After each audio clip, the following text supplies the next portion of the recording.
ke-15. Saudara baca baik-baik, Musa sedang berdoa atau tidak di ayat 15. Coba lihat. Keluaran 33:15. Musa sedang berdoa atau tidak? Berdoa. Tapi pakai kalimat apa? Berkatalah Musa kepada Tuhan. Enggak ditulis berdoalah Musa kepada Tuhan. Bercakap-cakap. Teliti semua perjanjian lama, tidak ada kata berdoalah. Maksudnya secara umum bisa masuk. Ada kalimat-kalimat. 2 Samuel pasal 5 ayat yang ke-18. Saya baca dulu. Ketika orang Filistin itu datang dan mencari lembah Refaim, ya ada musuh datang. Daud baru dilantik jadi raja Israel. Ayat 19, baca baik-baik. Daud sedang berdoa atau tidak? Jawab, Daud sedang berdoa atau tidak? Berdoa, tapi ditulis apa? Bertanyalah Daud. Ada diskusi. Dia bercakap-cakap. Tuhan, aku maju atau tidak yang menyerang ini? Secara ilmu politik, seorang pemimpin negara ketika negara sedang diserang musuh, enggak usah bertanya, dia maju melawan balik. Daud tidak rapat mengajak panglima-panglimanya duduk, tidak. Dia rapat dengan Tuhan. Bertanyalah Daud. Hebat sekali. Keluaran 33:11. Bagaimana cara Tuhan bergaul dengan Musa? Bagaimana ayat itu bilang? Kalau Tuhan bertemu berbicara dan ayat bagaimana? Ayat 11 Keluaran 33.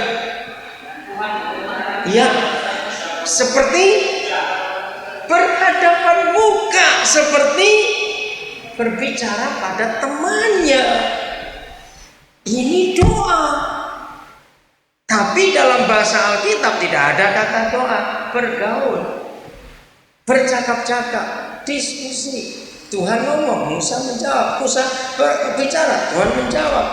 Lihat ayat yang ke-9. Masih Keluaran 33. Baca baik-baik ayat 9. Saya tanya begini, siapa yang menunggu siapa? Lihat ayat itu. Keluaran 33:9. Siapa yang menunggu siapa? Oh, ini luar biasa, saudara. Ayo, siapa nunggu siapa? Nggak usah ragu-ragu. Siapa menunggu siapa? Tuhan yang menunggu Musa. Betul, baca baik-baik. Kalau Musa tidak masuk ke kemah pertemuan, Tuhan tidak turun. Berarti Tuhan yang nunggu Musa. Hebat sekali, saudara, begitu akrabnya Tuhan.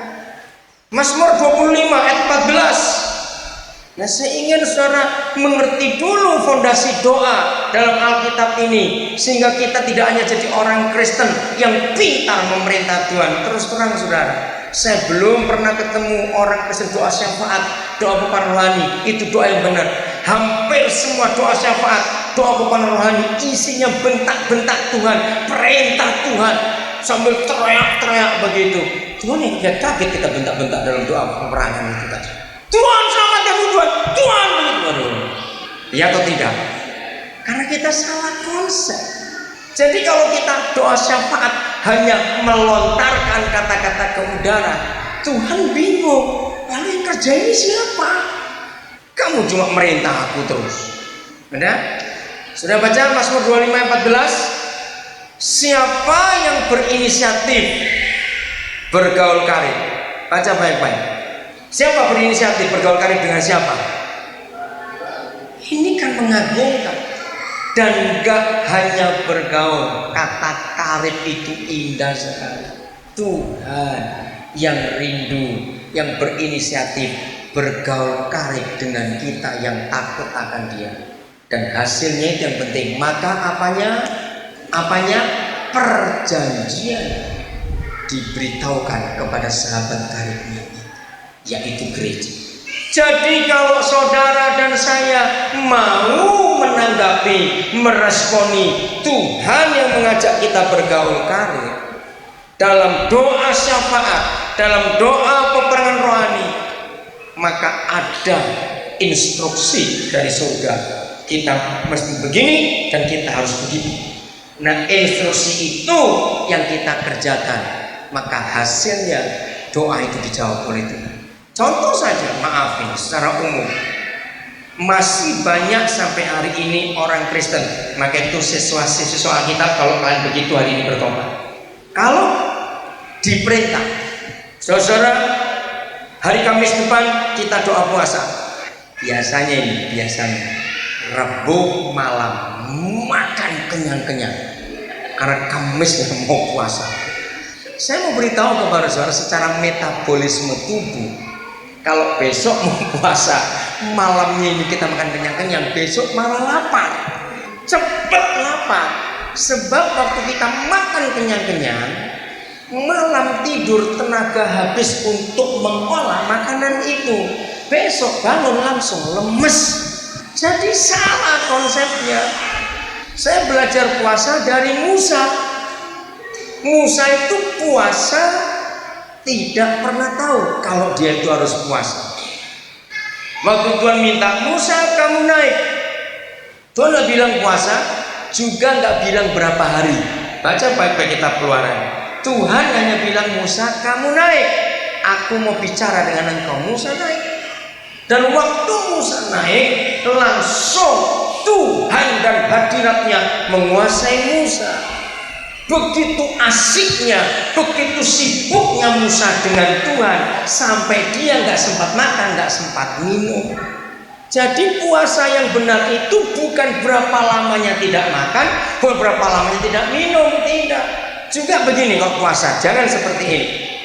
Kita buka puasa jam 4 sore, begitu jam 2 lapar sekali, tahan 2 jam lagi ya, 2 jam, tahan 2 jam lagi.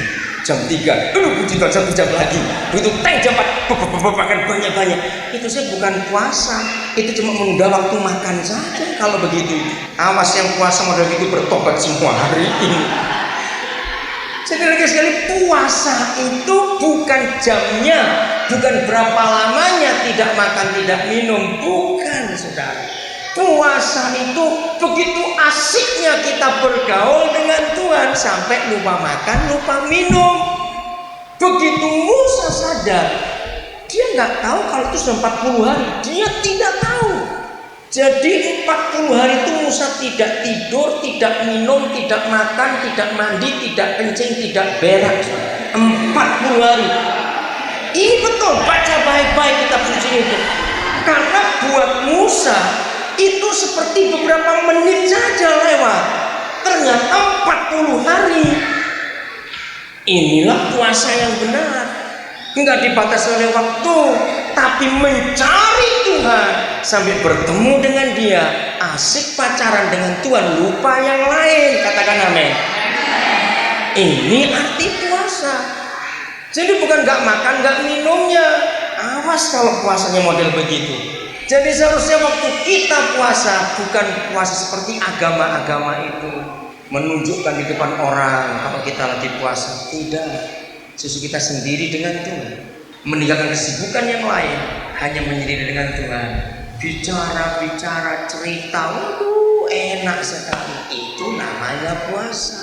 Jelas sekarang? Ini model puasa Musa. Memang ada puasa Esther langsung 3 hari, oke lah. Tapi saya lebih senang mengambil puasanya Musa, sibuk dengan Tuhan. Kejadian 18 ayat 1. Mari kita lihat bagaimana Tuhan menghampiri Abraham. Kemudian Tuhan menampakkan diri kepada Abraham. Jadi Tuhan hadir tidak? Hadir, menampakkan diri ya kepada Abraham. Dekat pohon terbanting di Mamre. Ketika Abraham sedang duduk di pintu kemahnya, waktu hari panas terik. Saudara masih ingat hari itu Tuhan datang membawa berita tentang apa dan apa? Tentang kelahiran Ishak dan tentang Sodom. Berarti Tuhan serius hari itu. Mari saya ajak saudara melihat situasi Abraham dulu. Kita tidak pernah punya fotonya Abraham sampai hari ini, tapi boleh saya bayangkan dia itu agak gemuk orangnya. Coba jawab dulu, ini cuma bayangannya. Boleh nggak saya bayangkan seperti itu? Ini waktu saya ngajar sekolah minggu saya bicara gitu. Nah, sekarang orang gemuk